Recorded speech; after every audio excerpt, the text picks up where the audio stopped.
Papa Dudut. Una sa lahat ay gusto ko pong malaman ninyo na isa po ko sa inyong mga super loyal na kabarangay.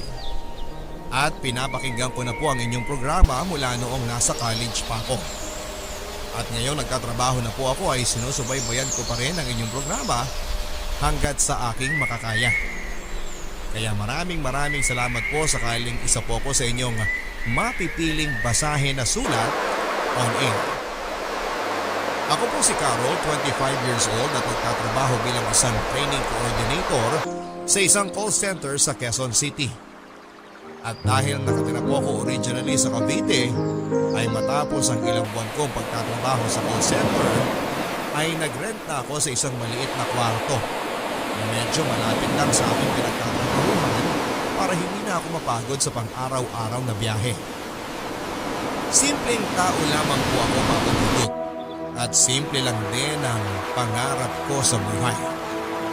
Ang makapagtrabaho, yumaman at magkapamilya. Responsable po akong tao. Kaya nga sa tingin ko ay yun din ang dahilan kung bakit hanggang sa ngayon ay wala pa rin akong boyfriend. Sa katunayan ay no boyfriend since birth po ako, Papa Dudut. At ngayong 25 na ako ay medyo nakakaisip na nga akong lumandi. Total ay may trabaho na ako. May naipon na rin naman ako kahit papaano. Ready na akong magka-love life. Ang kaso nga lang, yung mga panahon na dapat ay ginugugol ko para sa sarili ko ay kadalasan ay napupunta sa pag-aayos at pagsasalba sa mga gulo. At sakit ng ulo na pinapasok ng best friend ko na si Lyra. Kaedad ko lang din si Lyra, Papa Dudut. 25 years old lang din siya. Pero ang layo-layo ng maturity naming dalawa sa isa't isa. Kung ako pakiramdam ko ay 35 years old na akong mag-isip. Si Lyra naman pakiramdam ko ay parang na-stuck sa pagiging teenager. Actually, high school pa lamang naman ay medyo pasaway na talaga si Lyra. Pero habang tumatanda siya ay parang mas lumalala ang kanyang sitwasyon. Ayoko mang gamitin ang term na yon dahil best friend ko si Lyra, Papa Dudut, ay naging isa siyang emotional vampire sa akin. Emotional vampire.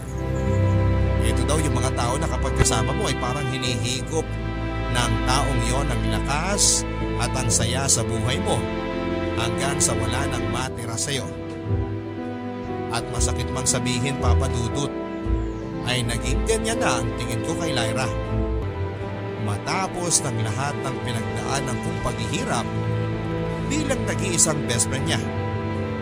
Ang malungkot dyan, Papa Dudut, ay alam ko naman pong hindi niya yon sinasadya. At kung ano man ang nangyaring hindi maganda sa buhay niya, ay hindi naman niya ginusto. Talagang impulsive lang siya na tao. At sa tingin ko ay may factor din na galing siya sa isang broken family. Single mom kasi ang kanyang nanay at magkaiba pa sila ng tatay ng kapatid niya. Pero kahit na gusto kong magalit at iwanan na sa ere si Lyra, ay palagi akong inuunahan ng guilt. Alam ko kasi, Papa Dudut, na ako lang ang maaasahan niya. Bukod pa dyan ay sweet naman si Lyra. At maraming beses ko na rin napatunayan na kapag ako naman ang naatraso at nagkaroon ng problema, ay makikipagpatayan talaga siya, maipagtanggol lamang ako. Sa katunayan ay nasa ganong sitwasyon nga kami nang una kaming magkakilala. Yak! Tignan mo yung babae, oh! Peace! Peace! Eh, tagus ka! Puto, gusto mo? Ako? Dugyot! Dugyot!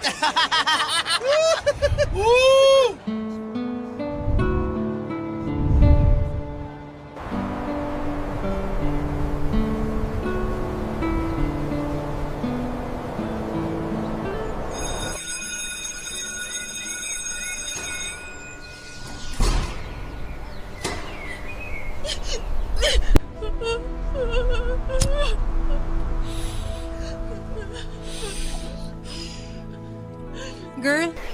Okay ka lang?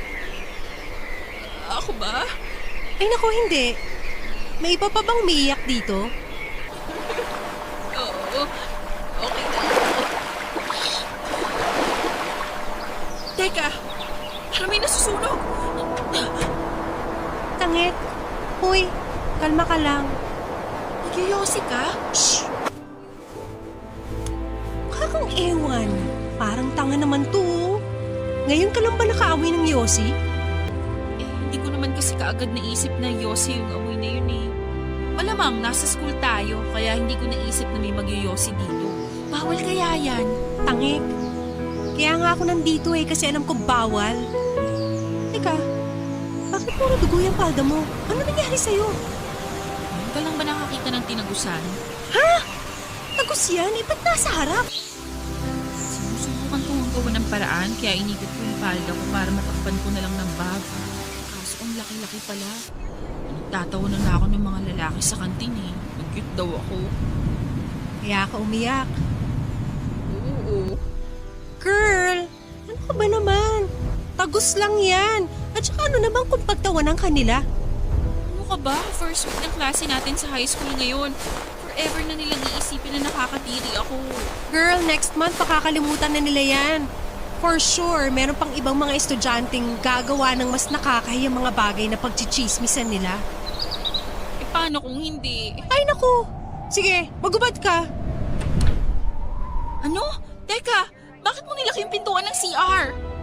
Bakit ka nagtatanggal ng palda? Ubarin mo na yung palda mo at ako magsusuot niyan. Suotin mo yun sa akin. Ha? Oh, di ba? Nahihiya ka na pagtawanan dyan sa tagos mo? Paano ka? Sus! Wala akong pakialam sa mga yan. Tsaka feeling ko, masisipa rin naman ako dito sa eskwelahan natin pagdating ng panahon eh. Sigurado ka? Oo nga, sabi. Teka, bago tayo magpalit, ako nga pala si Carol. Ako naman si Lyra. Thank you, Lyra. Walang anuman. Tanawin mo na lang itong malaking utang na loob sa akin na balang araw sisingilin ko. Ha? Joke lang. Sige na, dami pang drama. Ang hindi ko po akalain papadudod ay yung biro sa akin ni Lyra. Natanawin ko na lang daw na malaking utang na loob yung kanyang pagtulong sa akin ay mangyayari pala talaga in the future. Matapos ang insidente na yon ay naging close kami ni Lyra. Kahit na hindi kami magka-section. Meron din naman ako mga naging barkada sa mga ka-section ko pero si Lyra ang naging pinaka-close ko. Siya rin naman kasi ang lapit sa akin ng lapit. Wala kasi siyang makabarkada sa section nila. At palagi ba siyang napapaaway sa school. Parang naging outcast ba si Lyra papadudot. At ako naman kahit na alam ko na may pagkamabigat nga ang aura at karakter ni Lyra, ay pinagpapatuloy ko pa rin ang pakikipagkaibigan sa kanya. Siguro dala na rin ang awa. At dahil na rin siguro sa konting pride dahil alam ko na sa lahat ng tao sa school, ako lang ang nakakasundo niya. At tama nga po si Lyra papadudot. Ilang beses nga siyang pinagmumuntik-muntikang masipa sa school dahil sa mga kung ano-anong kabulastugan na pinapasok niya. Palaging late, absent, sumasagot sa teacher at napapaaway sa mga estudyante. Pero hanggang suspension lang din naman ang inaabot ni Lyra papadudot. Matalino kasi siya at siguro yung school namin ay umaasa na maayos pa nila siya at balang araw ay makakapagbigay ito ng karangalan sa eskwelahan. Siya kasi yung tipo ng estudyante na kahit na hindi pumapasok at nagsasubmit ng mga assignment ay nakakapasa sa mga exams. Hindi nga po yun nagdadala ng notebook sa klase. Pero natatandaan niya lahat ng tinuturo. At nung nakausap siya ay napag-alaman na kaya lang daw ito pumapasok sa school ay para makasama ko. Siguro ay dahil wala daw ito makausap sa bahay at ibang makaibigan sa school. Ayon din sa chismis na nakuha ko ay mukhang si Lyra kasi ang may pinakamataas na IQ sa buong batch namin. Kaya naman po maski ako ay nasasayangan kay Lyra papadudot. Naging unconscious mission ko na po siguro tuloy na matulungan siya na maayos ang buhay niya. At dahil maski ang mga kabarkada ko ay irritable kay Lyra, eventually po ay maski ako ay hindi na nila inaaya sa mga lakad nila dahil alam nilang isasama ko lang si Lyra doon. At noong tumagal-tagal na nga ay pati tuloy ako. Si Lyra na lang ang naging kaibigan ko. Sa awa ng Diyos ay nakagraduate naman po si Lyra na kasabay namin. At noong college na, dahil wala din naman po siyang balak na kahit na ano, ay kinuha na lang din niya ang kursong education para daw maging magkaklase kami.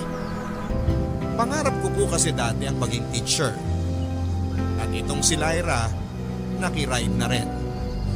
Alam ko rin naman po kahit na wala sa loob niya ang pag-aaral, ay maitatawid naman niya ang kolehiyo. Kagaya ng nagawa niya noong high school kami. Masaya lang din po ako na dahil din sa akin ay nagkaroon din ng interes itong si Lyra na makapagtapos ng pag-aaral.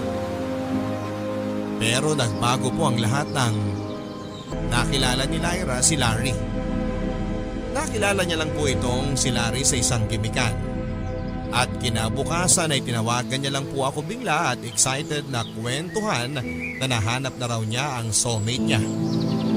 In short ay naging boyfriend po niya si Larry. At matapos na ang ilang araw ay hindi na ito pumasok sa school namin at sinamahan na lang palagi si Larry. 19 pa lang po si Lyra noon. Samantalang yung Larry naman ay 26 years old na. At bukod sa mas matanda po si Larry kay Lyra, ay hindi rin nakapagtapos ng pag-aaral itong Larry na ito dahil puro pagbabasketball at liga ang inaatupag. At ito pong si Lyra ay halos doon na nga rin natutulog sa bahay ni Larry.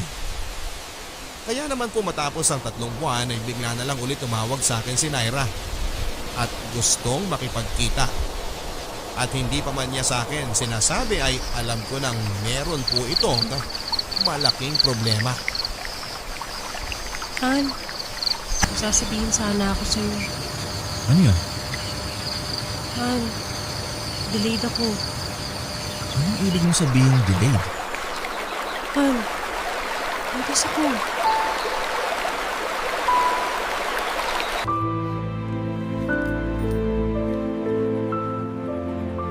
Ano? Eh baka naman na-delay lang na konti. Nag-pregnancy test na ako. Buntis talaga ako. Ito. Anong balak mong gawin dyan? Ha? Bakit ako lang? At saka sigurado ka bang akin yan? Ano? Sino pa ba? Di ba malay ko? Di naman buong araw alam ko pinag-aagawa mo ah.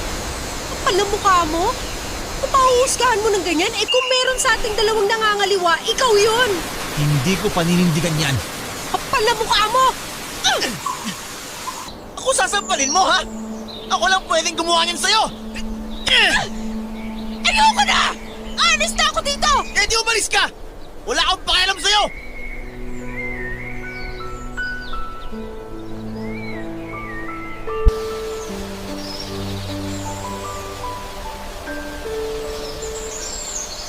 Uy, Lyra, ano nangyari sa'yo? Tumawag ako sa mama mo. Madalang ka na rin palang umuwi sa bahay ninyo. Oo eh. Actually, galit nga sa akin ngayon si Mama. Saan ka natutulog? Oo, pinalari. Eh, kumusta ka naman? Ano nang balita sa'yo? Carol, nag-iwalay na kami ni Larry. Ha? Bakit? Pero, nandis ako. Ano? Once na akong delay. Ano ba yan, Lyra? So, ano sabi ni Larry? Ayaw niyang panindigan. Ano? Ang kapal naman ang mukha niya. Ano sabi niya? Sigurado daw ba ako na siya ang tatay nito? What? Nasaan ba yan? Dali, sugurin natin. Na, ayaw magmukhang kawawa. Lyra, ano ka ba? Anak niya yan. Hindi nga po pwedeng matapos niyang magpakasaya. Ngayong buntis ka na, bigla na lang siyang mawawala.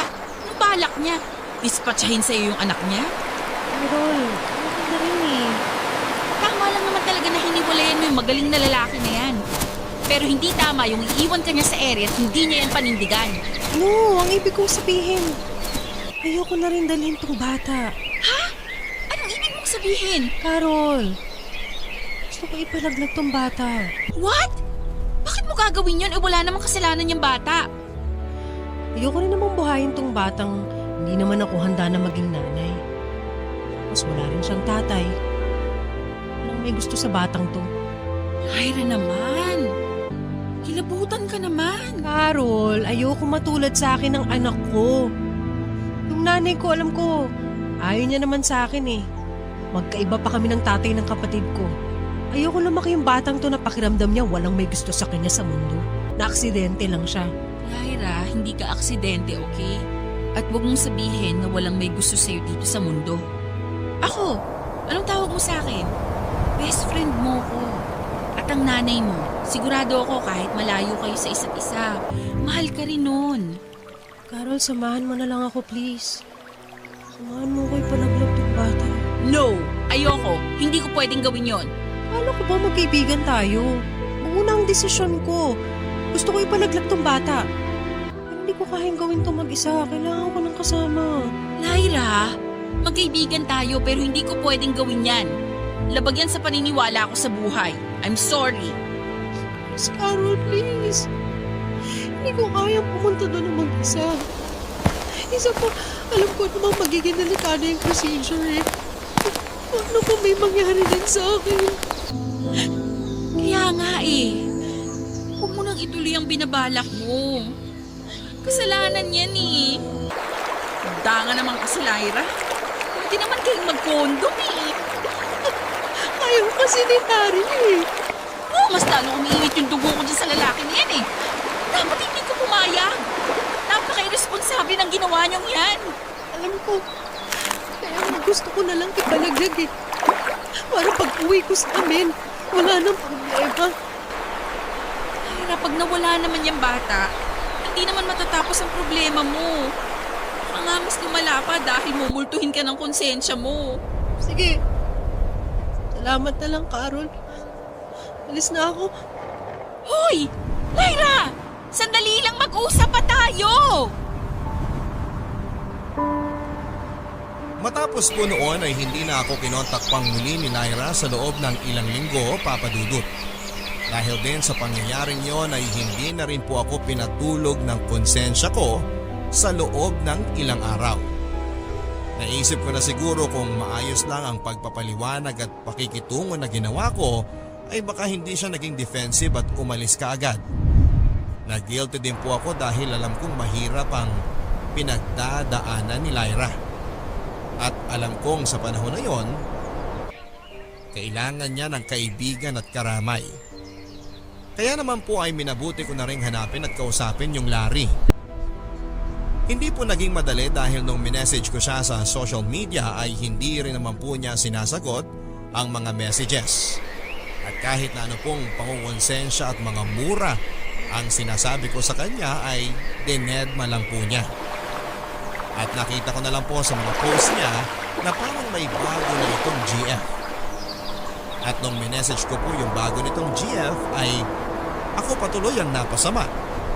Kung ano-anong threats at pang-aalipusta ang ginawa sa akin ng mga kamag-anak at kaibigan ng Larry at ng bagong GF nito. Ang nangyari, nabaliktad pa. Ako patuloy ang napahiya sa mga kakilala ko sa social media dahil sa pangtutrol ng mga kakilala ng Larry. Hanggang sa ako na lang po ang sumuko at tinigilan ko na i-message sila. Sinabi ko na lang po sa sarili ko na si Lyra nga, nilat ko na ang pangyayari at nagpatalo na. Ano pa nga ba ang magagawa ko? Kaibigan lang ako. Isang araw ay kinontak akong muli ni Lyra, Papa Dudut. Nalaman ko na umuwi na pala siya sa kanila. At hindi niya itinuloy ang pagpapalaglag sa bata. Nakahinga po ako ng maluwag nang marinig ko yon. Pero ang problema po ay hindi pala niya sinasabi sa mama niya na buntis siya. At wala pa siyang balak na ipaalam yon sa mga magulang niya. Pinayuhan ko po si Lyra na mas makakabuti na sabihin na niya sa mama niya ang nangyari dahil malalaman at malalaman din naman ng mga tao sa bahay nila ang katotohanan. Pero natatakot po si Lyra dahil sigurado daw siya na palalayasin daw siya ng kanyang mama kung magkataon. Lalo pat wala din itong kaalam-alam na hindi na siya pumapasok sa school. Ang nangyari po pala, Papa Dudut, ay kumukuha pa rin siya ng pang-tuition at baon si Lyra sa mama niya. Kahit na hindi na po siya pumapasok. At nang banggitin ko ulit sa kanya na kausapin niyang muli si Larry at panagutin sa anak nito ay naging defensive po si Lyra. Ang sabi niya po ay ayaw na ayaw daw niyang makita kahit na kailan si Larry. And besides, ang alam daw po nito ay pinalaglag na niya ang kanilang anak. Sa punto pong yun ay hindi ko na alam kung kanino talaga ako magagalit, Papa Dudut. Kung kay Larry ba o kay Lyra. Pero pinigilan ko na lang po ang sarili ko at sinuportahan ko na lang po muna siya dahil natatakot din po ako na baka mapano ang bata na ipinagbubuntis niya. Inoferan ko po si Lyra na samahan siya sa mama niya na magtapat ng katotohanan. Umuo naman po si Lyra at sinabi na sige daw, bubuelo lamang siya. Matapos po ang 2 linggo ay nagulat po ako dahil bigla na lang po dumating si Lyra sa bahay namin. At laking gulat ko na bitbit na niya ang lahat ng gamit niya. Sa puntong yon, kahit nakabado ako dahil final exams na namin kinabukasan at kailangan ko pang mag-review, ay agad ko pong inasikaso ang kaibigan kong nangangailangan ng tulong. Lyra, dumaan ako sa school book kanina. Ano, Ma? Ang tagal-tagal ko nang inutos sa'yo na ikuha ng application form itong kapatid mo. Hindi mo naman ginagawa. Ako nang nagkusa. Siguro kasi nakakalimutan. Nakakalimutan? Bakit? Ano bang pinagkakaabalahan at nakakalimutan mo? Nagsilang kasi ako sa school ngayon. Sinungaling! Nagtanong ako sa registrar at doon ko nalaman na isang semester ka palang hindi pumapasok. Saan mo dinadala yung mga pang-tuition na ibinibigay ko sa'yo? Yung mga baon mo? Oh? Siguro hindi ka naman doon kina Carol nakikitulog, ano? Siguro doon sa boyfriend mong squatter ka tumirano. Umamin ka. Nasabi ko na nga ba eh. Bukuto ba na ako sa'yo eh. O mamaya nabuntis ka pa nung lalaki na yon. Ay, walang hiya! Buntis ka! Buntis ka nga! Nagpabuntis ka sa squatter na yon? Nag-drop out ka sa college, nagpabuntis ka pa sa squatter? Ano ba talaga gusto mo mangyari sa buhay mo, ha? Ang maging patapon? Tandaan mo, hindi ko matatanggap yung lalaki na yan. Pati na yung ipinagbubuntis mo sa pamamahay ko. Wag!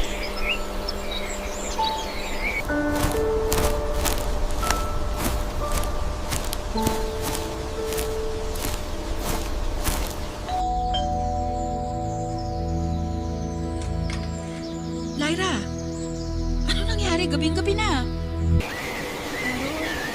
Pwede bang dito muna ako sa inyo? Carol, saan yan? Ma, si Lyra. Oh, Lyra, anak. Ano nangyari? Tita, pwede po bang dito muna ako? Nag-away po kasi kami ni Mama eh. Ganun ba? Oy, sige, pasok ka. Kumain ka na ba? Okay lang po, Tita. Huwag na kayong mag-abala. Ano bang nangyari? Tita, ano po kasi umalis na po ako sa amin. Bakit naman? Anong dahilan? Nag-away po kasi kami ni Mama. Ano bang pinag-awayan mo? Buntis po ako. Ilang buwan na? 4.5 months po. Halika nga, bata ka. Nasaan bang tatay niya? Nakipag-iwalay na po ako. Ayaw po akong panindigan. Ano? Anong sabi ng mama mo? Yun na nga po, Tita eh. Yung sinabi ko po na buntis ako, nagalit po siya. Tapos ako na po yung pusang umalis sa amin. Umalis. Siyempre magagalit ang nanay mo dahil nalaman niya na nabuntis ka. Parang lang naman yun. Halika, iyahatid ka namin sa bahay niyo. Ako nang kakausap sa mama mo. Tawag na po, please. Kung pabigat lang po ako dito, aalis na lang po ako. Ay nako, Lyra. Huwag ka nang umalis. 10 oras na ng gabi, oh. Maglalakad ka sa kalsada. Buntis ka pa. Sige na, dito ka na magpalipas ng gabi.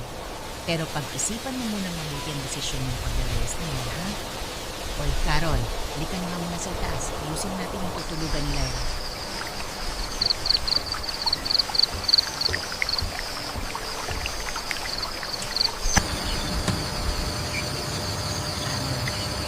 Usapin mo mabuti sa Lyra.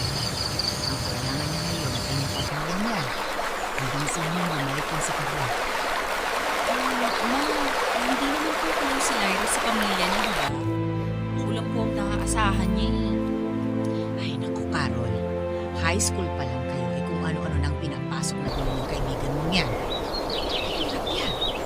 Kaya 4 na buwan na siyang buntis. Nandito siya titira sa atin. Cargo natin yan. Ano man mangyari sa kanya. Eh tapos, paano yan? Eh exams ko pa bukas, hindi ba? Ma, actually hindi na pumapasok si Lyra. Nag-drop out na po siya. Ano? Ako naman yung bata mo yan, oo. Eh kaya din naman pala nagalit ang nanay niya sa kanya. Ano ba parang nagawin sa buhay niya?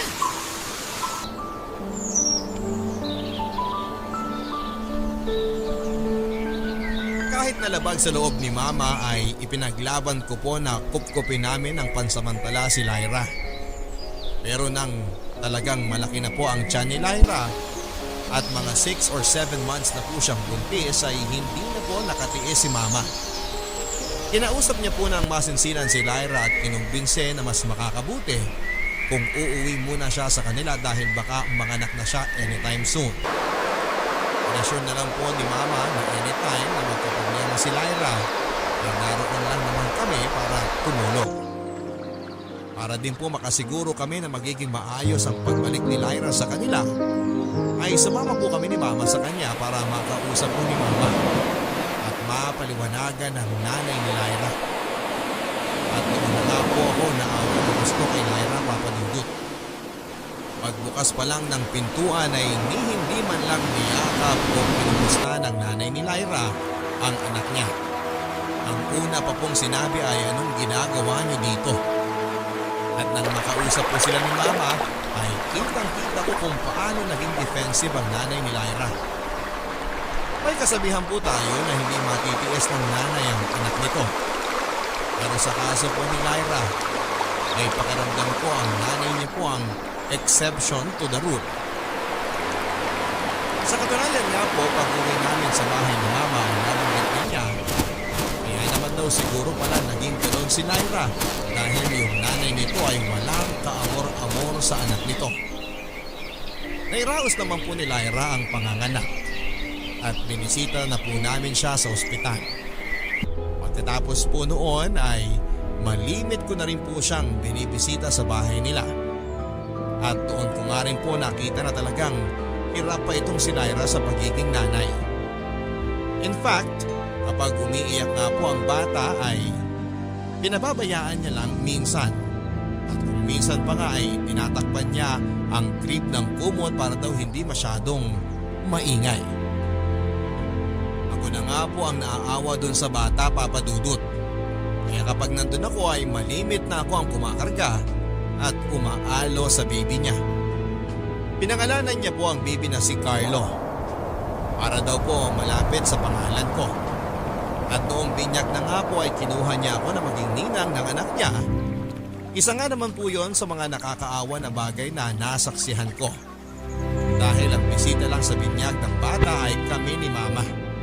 May iba pa rin naman daw pong ninong at ninang na tinawagan si Lyra. Pero ako lang ang pumunta. At matapos ng binyag sa simbahan ay kumain lang kami sa isang fast food ni na Mama at ng kapatid niya. Hindi na nga rin sumama ang nanay ni Lyra dahil may lakad pa raw po ito. Nang nag 1-year-old na nga po si baby Carlo ay tuluyan na nga pong naghanap na ng trabaho si Lyra. At hindi na tinapos ang kanyang pag-aaral. Nakakuha naman po siya ng trabaho bilang isang crew sa fast food. At dahil masyado pang bata ang anak niya, ay kumuha rin sila ng katulong sa pag-aalaga. Pero dahil medyo hirap na rin po sila ng mama niya sa pera, dahil na sa naggastos ng bata ay madalas din na palit-palit sila ng makakatulong dahil hindi nila mabayaran ng tama. At sa mga ganong pagkakataon kapag may emergency, ay sa akin humihingi ng tulong si Lyra. Carol, hindi pa rin nasusundan ni Lyra si Carlo. Hindi pa po eh. Alam ka, magkaalauna na. May OJT ka pa bukas. Paano ka dyan? Gusto mo ba na ako na mag-alaga yan? Okay lang po, ma. Sige na po, matulog na kayo. May trabaho pa rin kayo bukas. Parating na rin po siguro si Lyra. Eh, tinawagan mo na ba? Ano ang sabi mo? Opo. Sabi niya po malilate lang daw po at nag-uwi sila sa trabaho. Ay, ano ba yan? Wala pa rin ba silang nakukuha na yaya? Wala pa daw po eh. Ay, o siya. Sige. Akit na ako sa taas ha. Matutulog na ulit ako. Sige po, ma. Good night.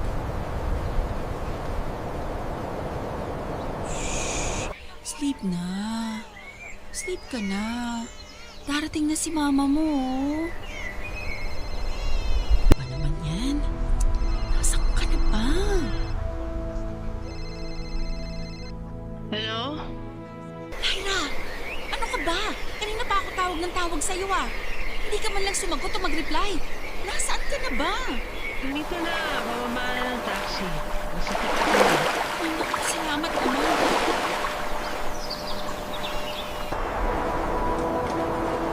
Okay, akala ko ba may uti kayo? Eh bakit lasing ka? Ano kasi, nagkayaan kasi kami ng mga katrabaho ko. Kasama namin si Sir Maki. Eh di syempre, makakatanggi pa ba ako? Eh chance ko na yun. Ano? Nakikipag-inuman at landian ka? Samantalang yung anak mo andito. Kanina pa iyak ng iyak. Sorry na, pasensya na ninang. Eh alam mo naman sobrang crush ko si Sir Maki eh. I think, pagkatapos nga ng gabi na to, in love na ako sa kanya. Ay naku, anong inlove ang sinasabi mo? Eh may asawa na yung tao. Ex-wife. Iwalay na rin naman sila eh. Ex-wife? Bakit? Annulled ba sila? Hanggat hindi pa sila annulled nung asawa niya, may asawa pa rin siyang tao. Kabit ka pa rin. Ang oy mo naman, Carol. Ito naman, eh pinapakilig ko lang naman sarili ko eh. Ano ba naman wala rin naman pupuntahan yung paggusto ko kay Sir Maki? Alam mo ba, shucks friend, kanina kaming dalawa na lang naiwan dun sa restaurant. Umalis na silang lahat, pero nagstay siya. Tapos nagkwentuhan lang kami. Nag-aaya pa nga sana siya nang pumunta kami somewhere, pero hindi ako pumayag. Sabi ko, kailangan ko sunduin na yung anak ko eh. Wow! At buti naman, kahit na sa ganyang estado mo, eh naaalala mo pa rin yung anak mo na nandito. Lyra, may OJT pa ako bukas ng maaga. 2 oras ang biyahe ko papunta sa opisina. Kailangan kong gumising ng 4:00. Anong oras na? Ay! OMG, sorry! Nakalimutan ko na may OJT ka. So kung naalala mo pala na may OJT ako bukas, hindi ka makikipag-inuman? Kukunin mo na agad itong anak mo? Pero dahil akala mo wala, nagpakasaya ka. Lyra, habang nakikipaglandian ka dyan sa crush mong may asawa, ako andito nag-aalaga ng anak mo. Ano ka ba naman? Sorry na. Sensya, hindi na mauulit. Friend, teka lang ah. Pwede ba umidlip muna ako ng kaunti dito? Antok na kasi ako eh. Siya, sige, umidlip ka na muna. Bigyan niyo ba ako ng konting pasensya?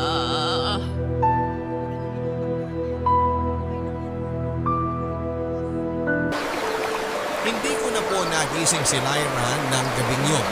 Kaya pinabayaan ko na lang po siyang matulog sa sofa namin. At para hindi na rin po maabala sila mama ay doon na lang din po ako natulog sa may sala papagugot. Mabuti na nga lang ay napatulog ko rin ang inaanak kong si Carlo Kaya naman nakaidlip ako kahit na papaano. Pero kapag umiiyak po ang bata ay nagigising din ako kaya mababaw din naman ang naging tulog ko. Nang paalis na po ako papunta ng OJT ay saka ko na lang ginising si Lyra.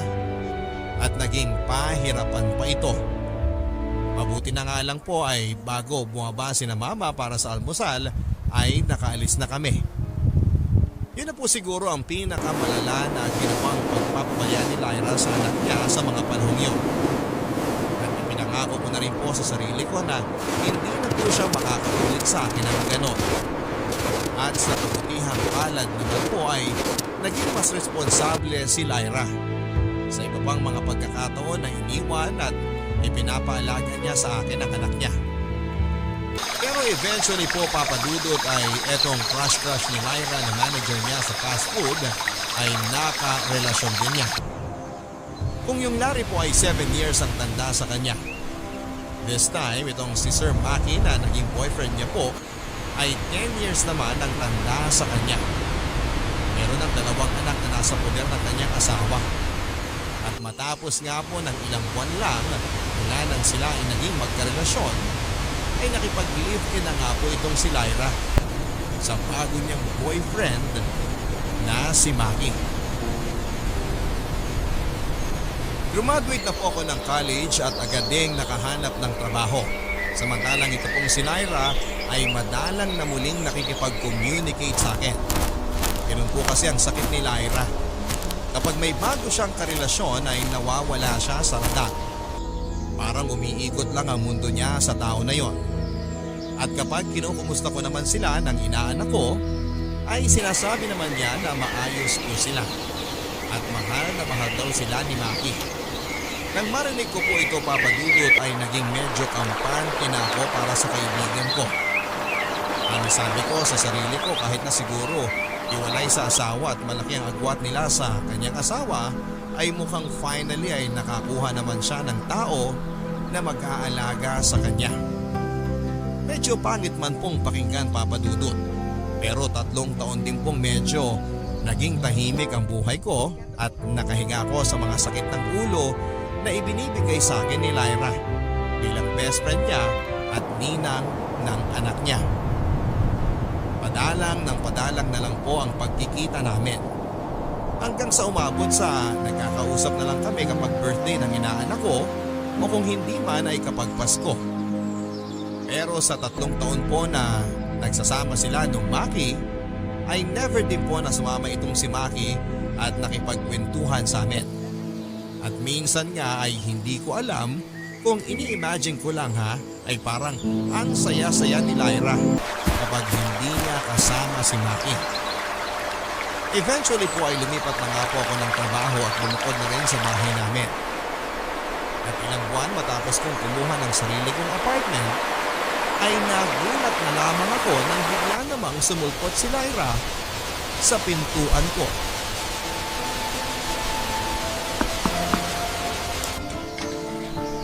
Lyra, oh my gosh! Ano nangyari dyan sa mukha mo? Carol, okay lang ba kung dito muna kami ni Carlo? Dali, pasok kayo. Ano nangyari? Bakit ka may black eye? Carol, nakipag-iwalay na ako kay Maki. Don't tell me siya rin na may gawa niyan? Carol, Ano? Halika, magpa-platter tayo. Carol, wag na. Anong wag? Ito mo nga yung nangyari dyan, oh.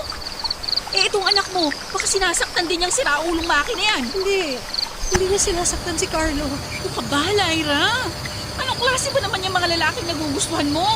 Halika na, magsumbong na tayo sa pulis. Carol, wag na. Ikay na to, umalis ako sa poder niya. Kailan ka pa niya sinasaktan? Ang tagal na. Eh, bakit ngayon ka lang kumawala? Eh, mahal ko siya eh. Lyra, hindi na pagmamahal yan.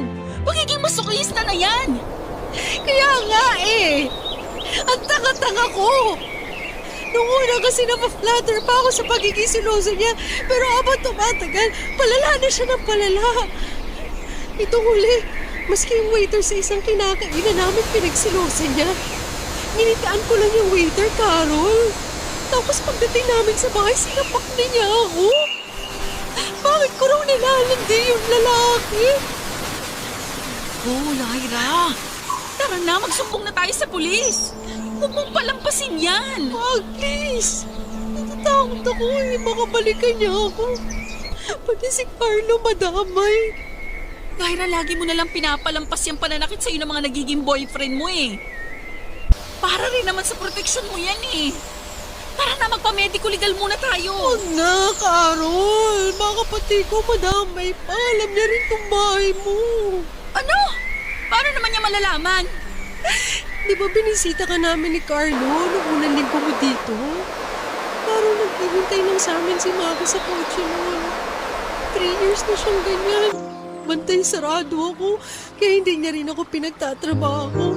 At kapag nakikita tayo, kahit na hindi siya sumasama, naghihintay lang siya sa kotse. Para masiguro na hindi ako manlalaki. What?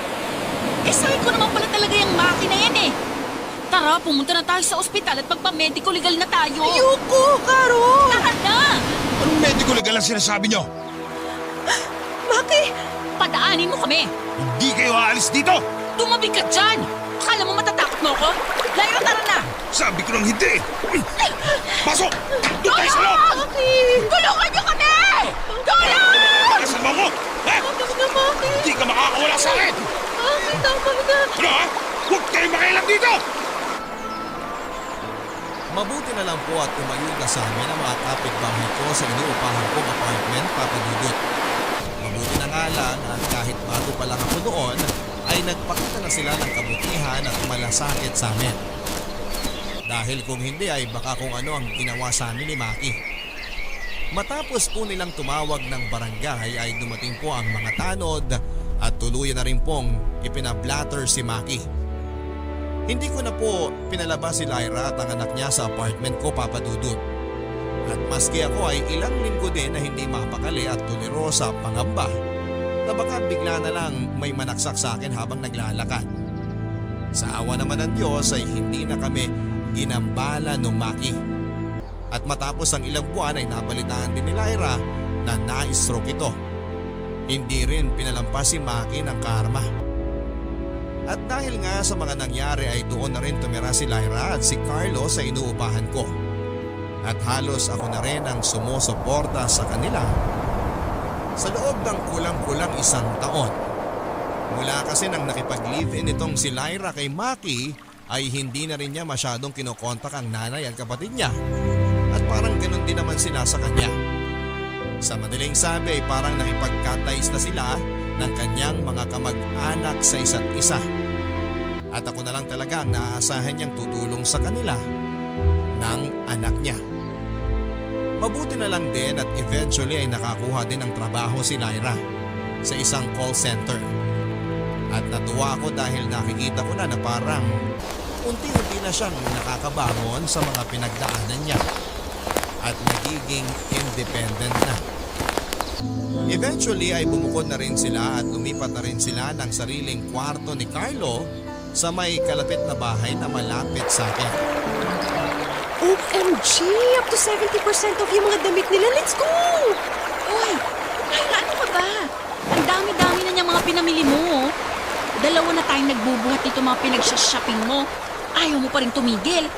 Isayang naman kasi, minsan lang mag-discount. 70% discount nga. Eh ang original price naman ng mga damit na yan, 10,000. Eh di 3,000 pa rin yun. Ano ba? 2 kahunan ng ukay-ukay na damit ang mabibili mo sa halaga na yan. Friend, ano ka ba? Nahan mo nga yung poses mo, nakakaya. Graduate na tayo dyan sa ukay-ukay. Ano ka ba? Mayaman na tayo ngayon. Ay naku, ewan ko sa'yo. Halika na, pumasok na tayo.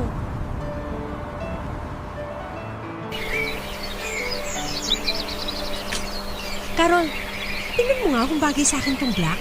Okay naman, maganda. Kaya lang parang medyo mahaba yung manggas. Ano ka ba, ganyan talaga yung mga uso ngayon? Sige, kunin ko na nga rin to. Wow, ganun-ganun lang? Hayaan mo na, naka 70% off naman eh. Sira. Ikaw mula nung nagka-credit card ka, wala ka nang ginawa kundi mag-swipe na mag-swipe ha. Pinapaalala ko lang sa'yo ha, hindi yan premyo, utang yan. Okay lang yan. Magkaka 13th month pay naman eh. Ay nako, eh ano? Nag-open ka na ba ng isa pang account para lang sa savings mo? Hindi pa. Tsaka na, kapag dumating na yung 13th month pay ko. Eh ano pang matitira sa 13th month pay mo? Kung ipambabayad mo sa credit card dahil dyan sa mga pinag-shopping mo. Okay lang yan. God will provide. Lyra, alam mo nasa Diyos ang awa pero nasa tao ang gawa. Anong akala mo kay Lord? Genie na nasa bote kapag hinaplus mo, ibibigay niya lahat ng gusto mo? Siyempre kung kaya mong paghandaan at ipunin, gawin mo na. Yung mga bagay na wala tayong kontrol bilang tao, yun lang ang dapat nating iasa sa Panginoon. Ay nako, tama na nga, Sister Lyra. Sige na.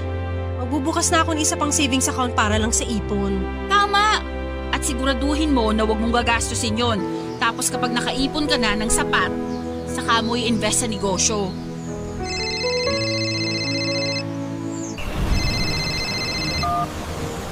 Hello? Okay, sige po. Pwede po kaya bukas nyo na lang i-deliver kasi baka late na ako makauwi ngayon eh.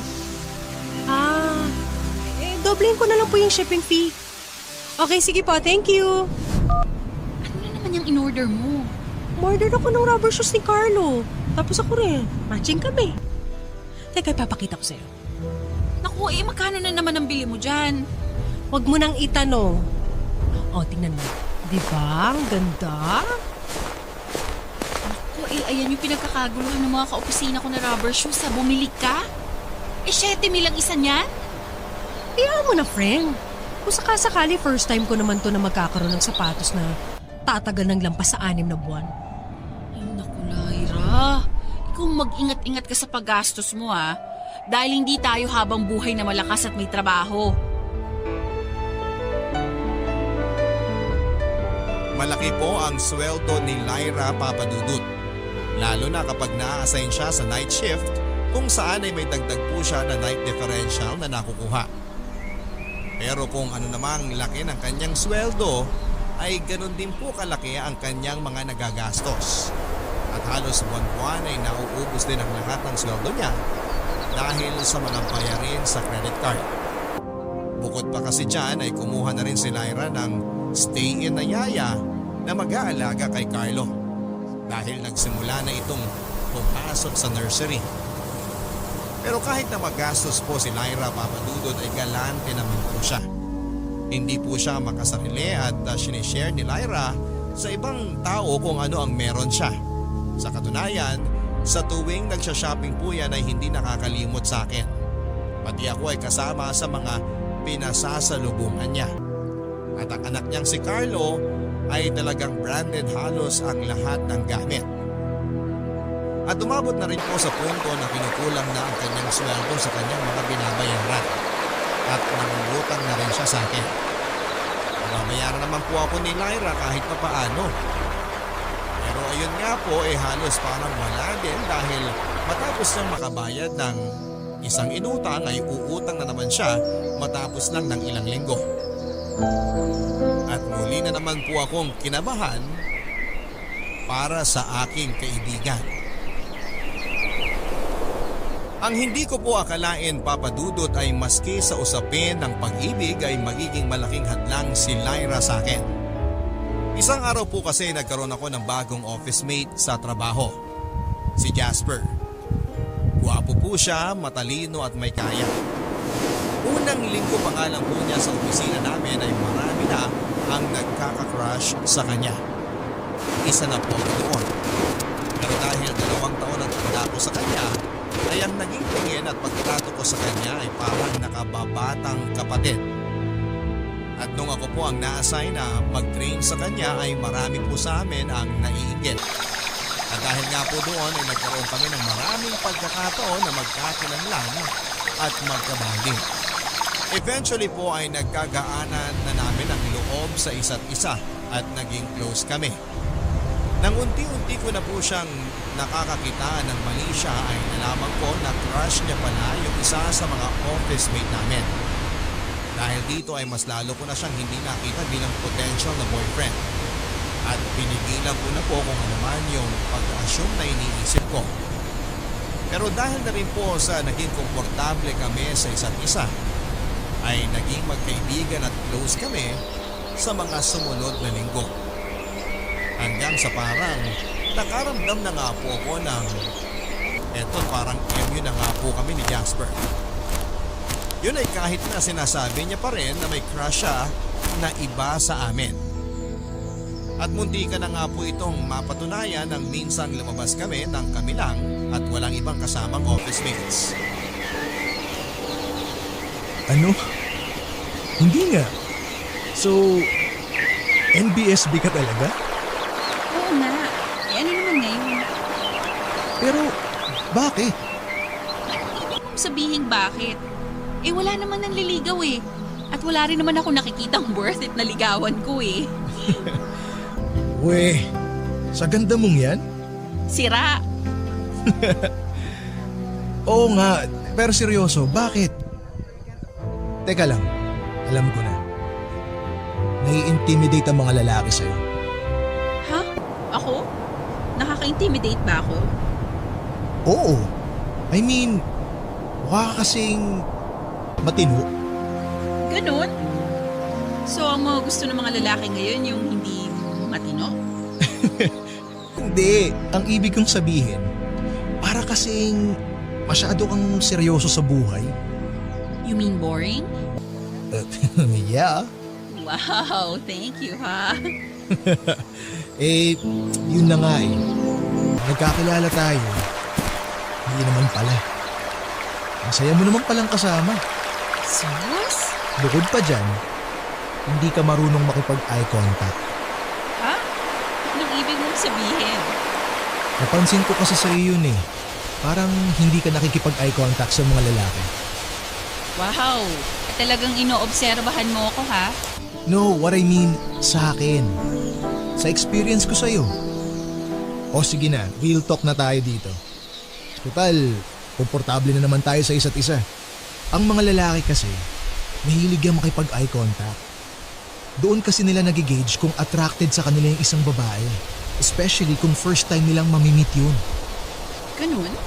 Oo. Tapos ikaw, mailap ang mga mata mo. Walang landi. You know what I mean? Paano ba lumandi ng tingin? Ganito. Oh, tingnan mo ako. Diba? Hindi mo nga ako matingnan ng diretsyo.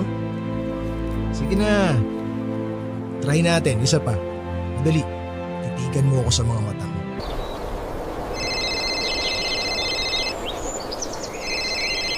Saan ba naman tong tawag ng tawag nito? Si Lyra. Wait lang Jasper ha, tumatawag yung best friend ko eh. Hello Lyra? Carol, nasaan ka ngayon? Pwede ba kitang puntahan? Kailangan ko talaga na makakausap ngayon eh. Ganun ba? Eh sige, pauwi na rin naman ako maya-maya. Antayin mo na lang ako sa bahay. Okay, sige, thank you. Jasper, mukhang kailangan ko nang umuwi. Ganun ba? Oo eh, mukhang may problema na naman yung best friend ko. Sige. Eh kung ganun, ihatid na kita. Talaga? Oo naman. Gabi na, alangan naman pag-taxiin pa kita. Okay. Salamat Jasper ha. Basta, sa birthday ko pumunta ka. Siyempre naman. Nice. Aasahan talaga kita ron. Mawala na ang lahat. Pag lang ikaw.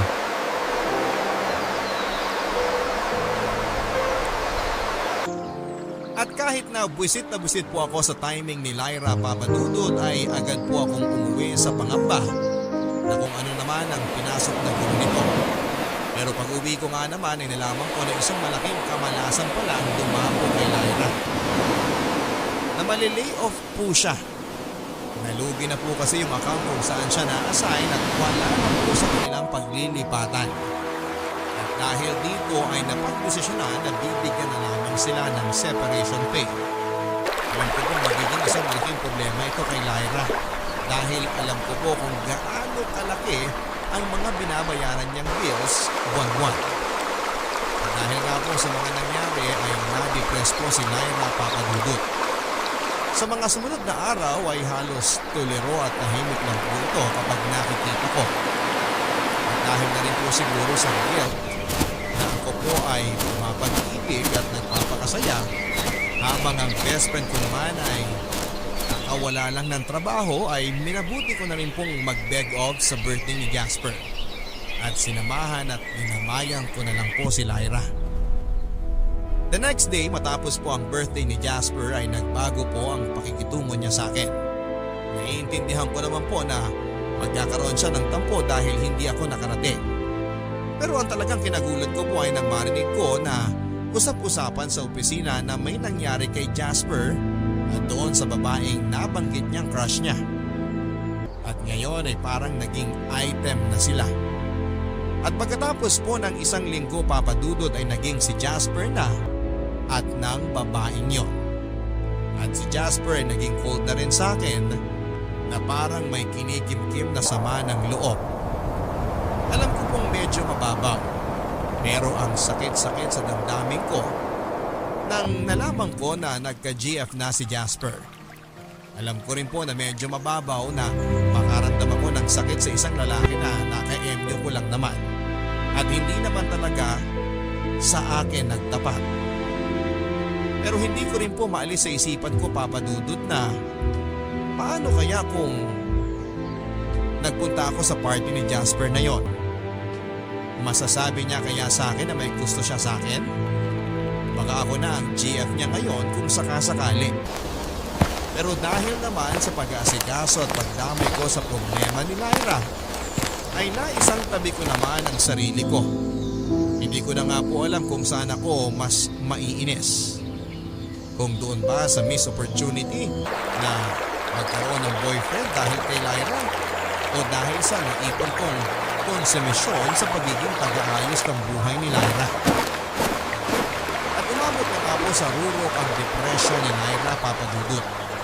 Kaya minabuti kong dalhin na muna siya muli sa bahay namin. Para kung sakaling nasa trabaho ako, andun si na Mama para ma-check si Lyra every now and then. At kahit po kailangan ko na namang bumiyahe ng 2 oras araw-araw dahil mapapalayo na naman ako sa aking pinagtatrabahuhan na opisina, ay ginawa ko po. Alang-alang kay Lyra. Lyra, bumangon ka na dyan. 11:00 na ng tanghali. Sumabay ka na sa akin sa pagpasok ko sa shift mamaya. Maya-maya na. Akala ko ba maghahanap ka na ng trabaho? Bukas na lang, Carol. Masama pakiramdam ko eh. Lyra, 3 linggo ka ng ganyan.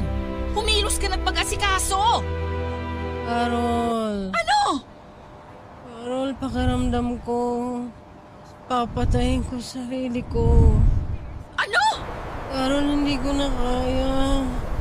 Pagod na akong mabuhay. Lyra, huwag mong sabihin yan. Pagsubok lang yan, malalampasan mo to, okay? Carol, parang hindi ko na kayang malampasan to. Kakayanin mo, okay? Sige na, mag-asikaso ka na. Carol, ikaw na bahala kay Carlo, ha? Ano? Huwag ka nga magsalita ng ganyan. Wala na akong ibang mapagbibilinan kay Carlo. Ikaw ang ninang mo. At ikaw lang ang kakilala ko. Ikaw lang ang pinakamatino at maaasahang taong kakilala ko. Lyra, please. Huwag namang ganyan. Malalampasan natin tong problema mo, okay? Gusto ko na lumaki siya na kagaya mo. Matalino, malakas, responsable sa buhay. Tigilan mo na yan, Lyra. Pangako mo sa akin na alagaan mo si Carlo. Magwala na ako. Hindi. Hindi ko aakuin yung anak mo. Gagaling ka pa, Lyra. Huwag ka nga magsalita ng ganyan. Bakit ka ba ganyan magsalita sa akin? Sasaktan ako, Carol. Hana. Hana. Nabibigatan ka na sa akin, no? Pakiramdam mo, pabigat na ako sa'yo, no? Hindi. O siya. Sige, pahinga ka na lang ulit ngayon. Hindi mo pa kaya. Carol, lahat na lang kayo irritable sa akin. Walang may gusto sa akin. Bata pa lang ako, wala nang may gusto sa akin. Wala akong lugar sa mundo. Huwag mong sabihin yan, Lyra. Pero totoo, di ba? Nabibigatan ka na sa akin! Mas mabuti pa magpakamatay na lang ako! Tumigil ka na, Lyra, please! Makaka-recover ka! Makakakuha ka ulit ng trabaho, maayos mo yung buhay mo at mapapalaki mo ng maayos yung anak mo! Ayoko na nga eh! Ayoko na! Pare-pareho naman tayong may problema, Lyra. Bakit ang dali-dali sa iyong bumigay? May anak ka! Ikaw na bahala kay Carlo. Ayoko na. Anong ayaw mo na? So ano? Sa akin mo na naman ipapasa dahil hindi mo na kaya? Lyra, mula na makilala kita, lahat ng gulong pinasok mo na hindi mo malusutan, ako ang umaayos! Ako ang umako! Lyra, pagod na rin ako! Maging malakas ka naman para sa sarili mo! Ayaw mo na mabuhay? Basta ako! Ayoko na rin! Sorry, Carol. Pasensya ka na kung mahinang klaseng tao ako. Lyra! Ano ka ba? Bakit tinuulog mo yung ulo mo sa pader? Ano bang nangyayari sa'yo? Pabayaan mo ako! Gusto ko na mamatay! Gusto ko na mamatay! Ah! Ah! Tulungan ako! Tama na! Ah! Ah! Ano ba ito? Sandali lang! Ano ba nangyayari dito? Lyra! Carol, ano ba? Dali! Tumawag ka na ng ambulansya! Sandali! Sandali! Lyra! Lyra! Ano ba?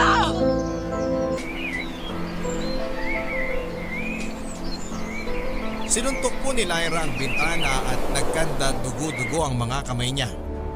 Mabuti na nga lang po at naroon din ang kasampahin namin at napagtulong-tulungan namin na matalian si Lyra para hindi niya masaktan pa ang sarili niya.